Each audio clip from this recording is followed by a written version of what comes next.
Hey guys, welcome back to Waters Family Homestead. Well, we used the backhoe quite a bit today. I got the old bush hog finish mower moved back out of the way. Have not moved the backhoe attachment yet, but still need to move the burn barrel. And we got hooked up to the harrow and got it to the tractor. We managed to, I've run over it 2 or 3 times.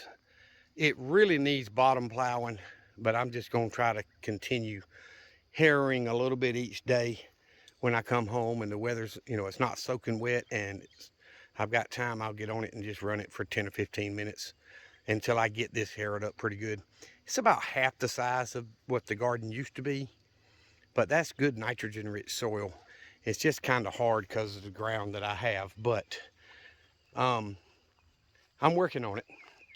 It don't look bad considering. Hasn't been plowed or harrowed in several years. So I did get that burn pile moved the other day I told y'all about. So I wanted to show you what else we got done today. I got these posts for the new chicken run and most of the fruit area done before, but my son-in-law and my daughter and grandkids come over today and spent, I don't know, 7 or 8 hours here most of the day. And he helped me attach the fence to the corner of the chicken pen to that first post, 2 T-posts, the corner post, and then 2 more T-posts and this post, and we pulled that up. So I'm gonna take it, the fence that's on it, and attach it to those T-posts so that when I plant new grapevines and stuff, they'll have stronger wire to run up. So that's done. That's all the wire I had. There's about 6 feet left. I have no more. You see where I joined it together there. So I'm gonna have to buy some to run from here to the post where the gate closes to. So I really probably only need 30 feet, 25, 30 feet, but it gets more expensive by the foot the shorter the roll you buy. So I'm probably gonna buy a 50-foot roll and I'll just have a little more left over for whatever I may need it for. My daughters might need it or something. But either way, got the gate screwed up in place. I think I showed y'all that on a different video. So I've got to get the hinges. If I ever get by there and get them, I'll get that put up and set up a latch for it so that it'll stay closed when I don't want them over here. And I'm not in a big hurry because I don't want to let the chickens loose in this fruit orchard until I've picked the blueberries, because y'all know these 2 plants are loaded. And if I let the chickens in here, they will eat a lot of those blueberries, if not all of them. So I'm not worried about the pear trees and peach trees. They're not really going to fly up in the trees. But, the fig tree I'm not really too concerned with. I haven't picked any figs off of it. Last year it had a bunch about nickel size and then the birds got them. So not really concerned about the bigger trees, but I've got this smaller apple tree here that's got a few leaves starting to come out on it, and those blueberry bushes. So it'll be a few weeks before I can get the blueberries picked and let the chickens into this side anyway, so I don't have to be in a hurry to go ahead and fence this last little section here. But I'm going to keep working on that garden, harrowing it until I get it really well harrowed, and I'll probably throw some tarps and stuff out over it to keep it, soft where the sun's not baking it so bad. And whether I plant anything this year or not, and keep the weeds down. Jason at Cog Hill Farm, he talks about that so much. It's very important to tarp, and I've never done that. So I'm going to at least cover it with some black plastic or the tarps that I've got or something to try to keep the sun off of it, keep the moisture in the ground, and it keeps that ground a lot softer, and it helps a lot of the weeds don't grow. Now, I'm not going to be buying anytime soon the tarps made for tarping your garden. They're very expensive, but I'll make do with what I got. So I'm gonna keep harrowing until I get the garden area that I want, and I may plant something pretty soon in that. But I wanted to show y'all, I've got, and I know it's getting dark on me. My kids and grandkids just left, so I've got this fence here done, and it runs down to this side. We had to join it right here so I didn't waste any, and I'll come back and twist some more together. But and it waves a little bit because we're all going downhill slightly, but it runs all the way down to this corner, makes that corner, and it runs up to where I just showed y'all over here. So I'm getting there. All I need is the hinges for the gate, which I told y'all was going to cost me about 50 bucks, and probably another $50, $60 on chicken wire. And then I can finish the new chicken run. And when the blueberries are picked and I ain't got to worry about them eating all my blueberries, and I may do it early. I mean, it's not like I've got to have the blueberries this year. But either way, I'm going to be able to let the chickens out there and they can add their waste nitrogen to the soil and help eat the insects, the pest problems that we've got. So, all right, I've got a couple of chickens that just refuse to go back to their roost. Junior likes to get in the roost with the Wyandottes and Sioux, and usually one of those Blue Orpington hens goes in there as well, sometimes two. So we'll run them over to their pen and see who else is in here. Go on, get on your roost. Yep, and Junior's over here again, and he knows he doesn't belong in here. And that's Sue up top. So go on. See, nothing but Wyandottes up there. Go on. I run him out, he'll go on and get in his pen. Let me excuse my hand for just a minute. Their feeder's about half full. Now, y'all probably never see me do this, but I count them every time I put them up in the evening. So we got 1, 2, 3, 4, 5, 6, 7, 8, 9, 10, 11. So there's supposed to be 11 in here, and there is.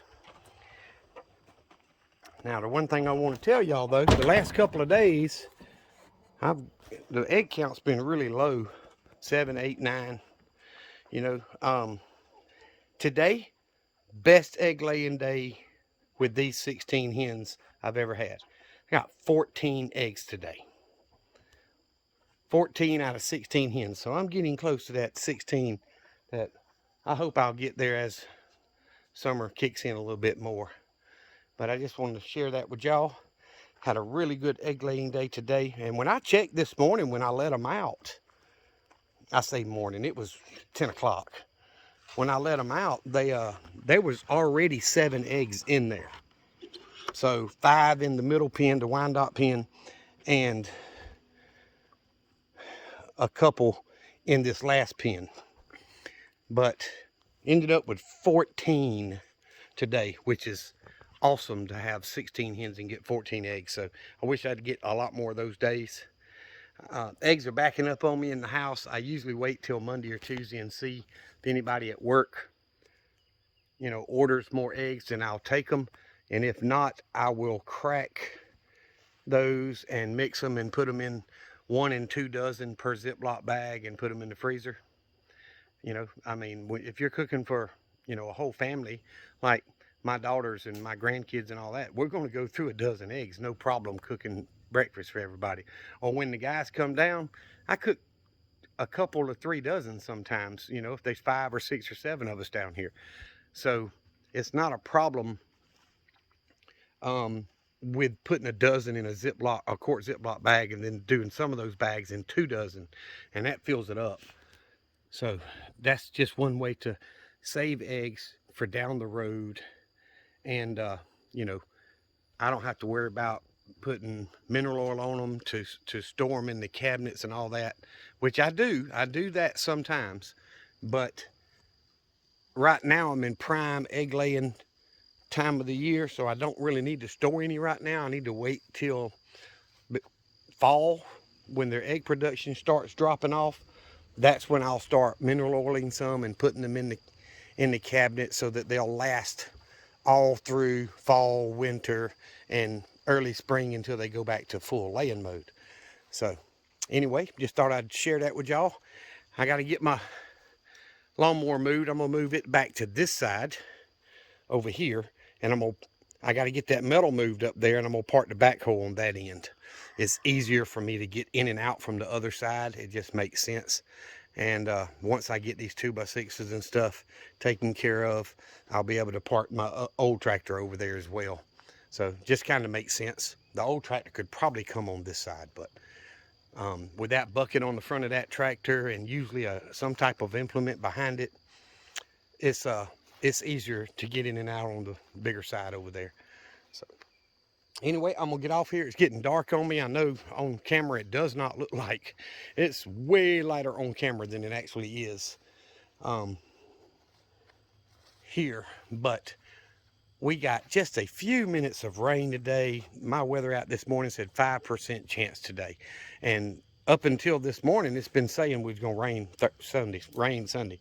Well, about lunchtime it started looking like rain, and mid-afternoon we got about 10 or 15 minutes worth of a steady little sprinkle, you know, but nothing that was soaked everything.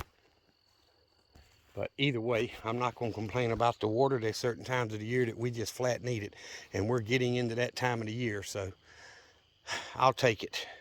But I've got to get that metal moved, and I'm just going to leave the tractor out there until I get through harrowing that garden.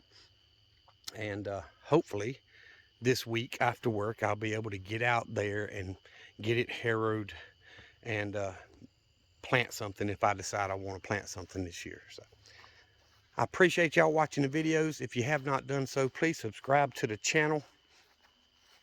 It means so much more to me than you could ever imagine. And I'm going to show y'all one more thing.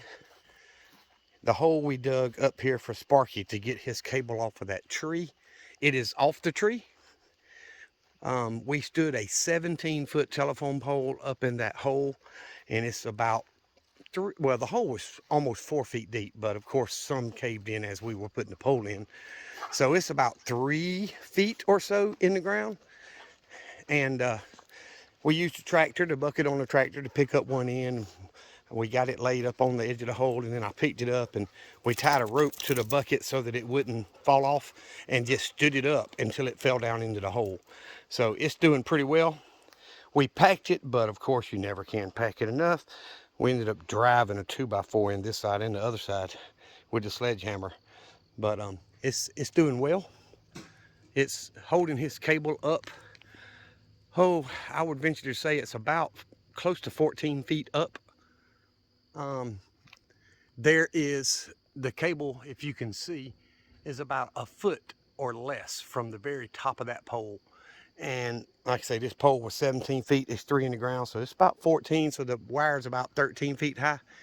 That's plenty high enough to drive the campers under, or UPS, you know, FedEx, whatever. And he can't really get to the house, but he can stretch it and touch it. He just can't lay up against the house and chew on the edge of the house like he's done in the past. But we've got this side, we went up even higher on the telephone pole to where it's probably 16 feet, maybe a little higher than that on that telephone pole. So, and if I have to, I'll go out there with the ratchet strap, you know, that's on it, and tighten it up a little bit more. But it seems to be doing well right now. So my son-in-law helped me do that today, and that made a big difference as far as that tree no longer is holding him. And y'all, where that cable was wrapped around that tree, it's been there 6+ years. It's grown out around that cable at least an inch and a half. So it's pretty doggone thick. We had to cut the cable. We couldn't actually get it out of the tree. So anyway, now he's on a telephone pole. That's not going anywhere. And my grandkids played in the holes over here that we dug for the water tower. So I've got to clean them out, and I expected to have to do that anyway when we get ready to stand those poles up. This one here, the first one on the left, probably have to dig about a foot out of it. One of them left their teacup out here. Pour it on the ground in there. But these holes, that's 4 foot deep. My oldest granddaughter is standing there and it's shoulder deep for her. And my grandson, they were over here playing now, the girls and my grandson. All I could see was his hand sticking up out of the hole. So that's pretty good. And then my middle grandchild, Lexi, it's just her head sticking up out of that hole. And then the oldest one, Delaney, I could see her shoulders, but that's it. So they don't care about playing in the red clay. They ruined the clothes they got. But we did manage to go up there to the end of the corner where those concrete barriers are, and we got the one stood up that was laid over. So, you know, that'll, I hear my air compressor running. I need to go turn it off. But that's ready now. I feel like, you know, the flagpole's up and it was waving beautifully earlier today.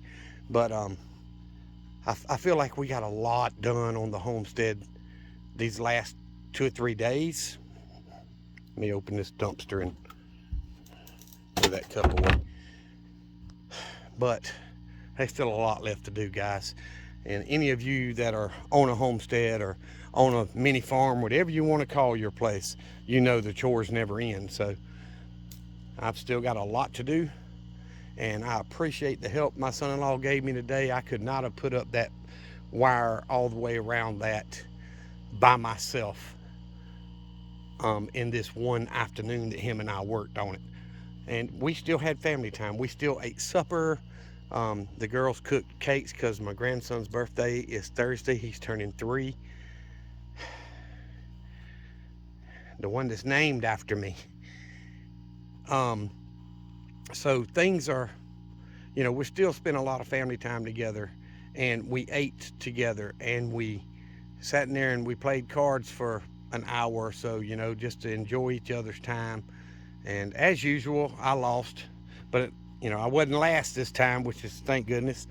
But if any of y'all play spades, you know, you get more than 10 extra books, you lose 100 points. Well, I lost 100 points because I got an extra 10 points, and then I had 9 more before Noel, who wins almost every game, if not every game, finally